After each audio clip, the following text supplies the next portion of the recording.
Dear students, welcome to my YouTube channel PCM Academy. Today I am going to start a new series for the student of class 11th and 12th. Okay, so you know if you see my channel playlist, and there are a lot of videos for the BSc Honors student and also for MSc students who are basically prepared themselves for the exam, something like IIT JAM, JEE, Neet, GATE, this kinds of exam. Okay, but from today I will start a new series that is for the students of Neet, JEE Main and JEE Advanced also. Okay, so I have discussed some little bit of topics previously, something like 1 or 2 years ago. I have started this series but can't continue this due to some reason.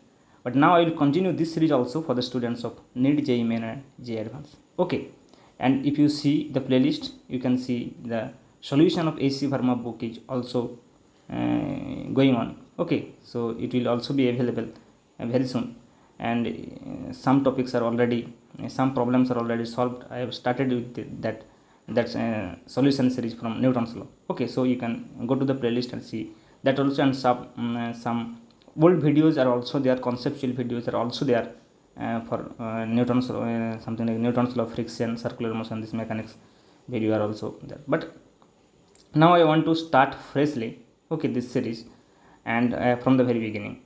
Okay, and you know, if you are 11th students, or maybe you are 12th students, or maybe you are a dropper for NEET and JEE exam, and you can see or you realize that the physics needs mathematics. Okay, and elementary level of mathematics of class 11th and 12 is very needed for your physics understanding.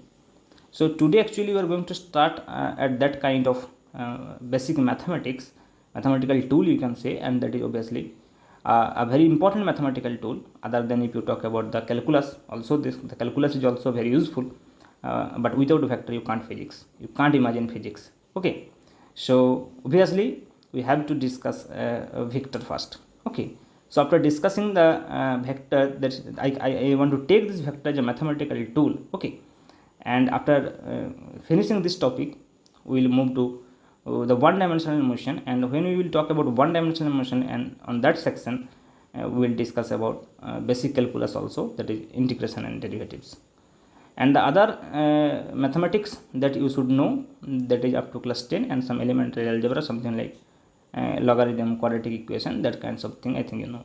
Okay, so let me start with this topic's vector. Okay, this is a very important mathematical tool. So whenever talk about a vector quantity, that is obviously you heard from your very earlier classes that what is vector quantity. So first let me tell you about what is physical quantity. Okay, so the physical quantity, any measurable quantity is called physical quantity. This is the very basic definition of physical quantity. But you will be surprised to know that any physical quantity that we have categorized into two parts, that is vector and scalar, and this is actually partly true. This is not actually happening, that kinds of thing. But actually if you talk about any physical quantity, then they are actually tensor quantity. Okay, so tensor is at the top, and vector and scalar are actually the special form of this tensor quantity. Okay, so if you talk about any physical quantity, then that is basically the tensor quantity, and vector and scalar are a special case of tensor that I will tell you later on. Whenever we will get tensor quantity, some tensor quantity we will get in this course, and I will tell you that at that time that why that is called actually tensor quantity. But very basic definition of tensor I will tell you here also. But first let me tell you as convention that the physical quantity can be categorized into two parts. Okay, so if you talk about any physical quantity, that is obviously any measurable quantity is called physical quantity, and that physical quantity can be initially discussed by categorize with two ways. So that will be the better language. That otherwise if you talk about the physical quantities are of two types, that means that there are no physical quantity other than scalar and vector, but unfortunately that is not so. Okay, there are physical quantity which called tensor also, though scalar and vector are also a special type of tensor, but other than scalar and vector we do not name their they do not named them, they are all generally called tensor. Actually there is a rank, there is something called rank of tensor. Okay, so if the rank of the tensor is 0, then that is called the scalar quantity, and if the rank of the tensor is 1, then that is called vector quantity, and otherwise all rank are called tensor simply. Okay, so that's the advanced thing, you don't need to know that kinds of thing, but I need to inform you this thing also. Okay, so physical quantity can be discussed by dividing two ways, that is, one is two parts actually. One is scalar quantity,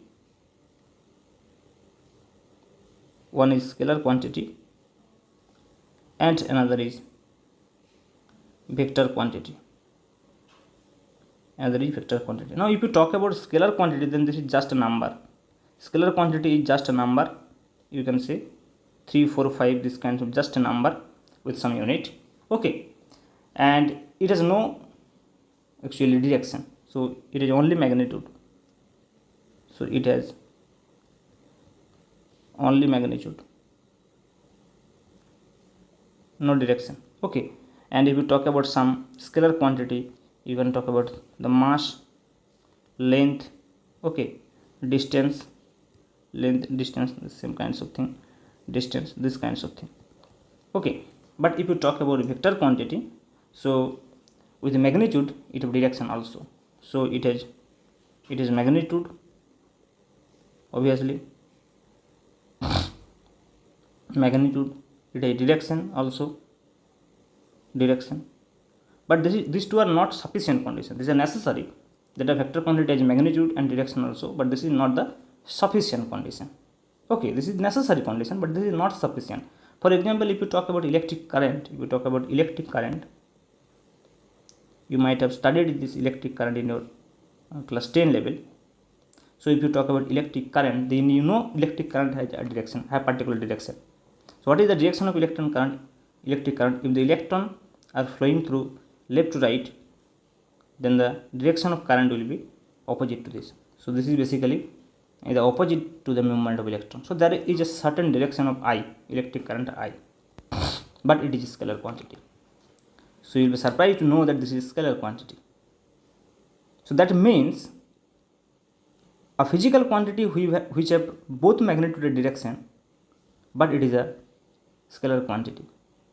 So you can't say that if a quantity have a magnitude, or if a quantity have direction, then it is a vector quantity. So what is the missing is the definition, is it should follow the vector algebra. The algebra that you might have studied up to class 10 is just a scalar algebra, there is no direction. When you talk about the algebra, you just add, multiply with some number or with some symbols, something like x, y, z in your algebra, but you don't have direction of that quantity. So that kinds of algebra that you already know is actually the scalar algebra. But here in this course, we try to develop the vector algebra, and as the vector have the direction, so obviously the vector algebra needs some geometrical representation.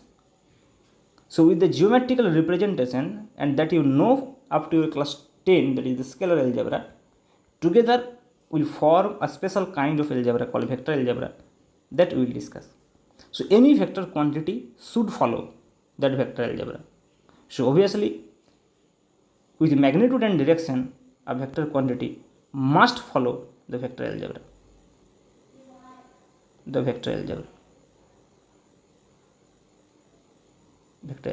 Okay, and at that point I will tell you that how this electric current do not follow the vector algebra. So let me tell you here also. Okay, so if you know your parallelogram law, then the thing will be very better. If you are repeater or you are class 12 student, then that will be very helpful for understanding. But if you are 11th student, then please assume this statement. Okay, so if there is a vector A, whenever there are two vector, or another is vector B, and the angle between these two is theta. If these are given, I will prove this later on. Okay, so if these are given, then the resultant of this vector, resultant means the result of addition actually, you can understand in this way. So the resultant vector r, the magnitude of the resultant vector r will be not a plus b simply here. So that will be just a square plus b square plus 2ab cos theta. A square plus b square plus 2ab cos theta. But if we talk about electric current, suppose there is a circuit and the current in the circuit is I. Now there is two branches of current. One is this and another is this. Okay. So the current will divide in this 2a. Here is I1 and I2, and suppose the angle between them is theta. Then if I is vector quantity, then I can be written as in this way, that is root over I1 square plus I2 square plus 2 I1 I2 cos theta. But this is not so happening. I can't be right in this way. You will study a special kind of law that is called Kirchhoff's current law, KCL. And KCL will say you that I is just I1 plus I2. This is just a conservation of charge. We will study this in the course of class 12. But you should remember that if R is a vector quantity and R can get by addition of A and B, then obviously the magnitude of this resultant is this. So if I is vector quantity and this kinds of situation is happening in any circuit, then I should be written in this way. But unfortunately, I is just I1 plus I2. So I will not follow the vector algebra. And that's why, in spite of being a direction, it is not a vector quantity. It is just a scalar quantity. Okay. So this is the introduction of vector. And I think this is enough for the introduction class. So in the next class we will discuss about various kinds of vector and also how you can represent a vector in a geometrical plane. Okay, because I have told you that the geometry is here important, because it will play an important role to give you to represent the direction of a vector quantity. Okay, thank you.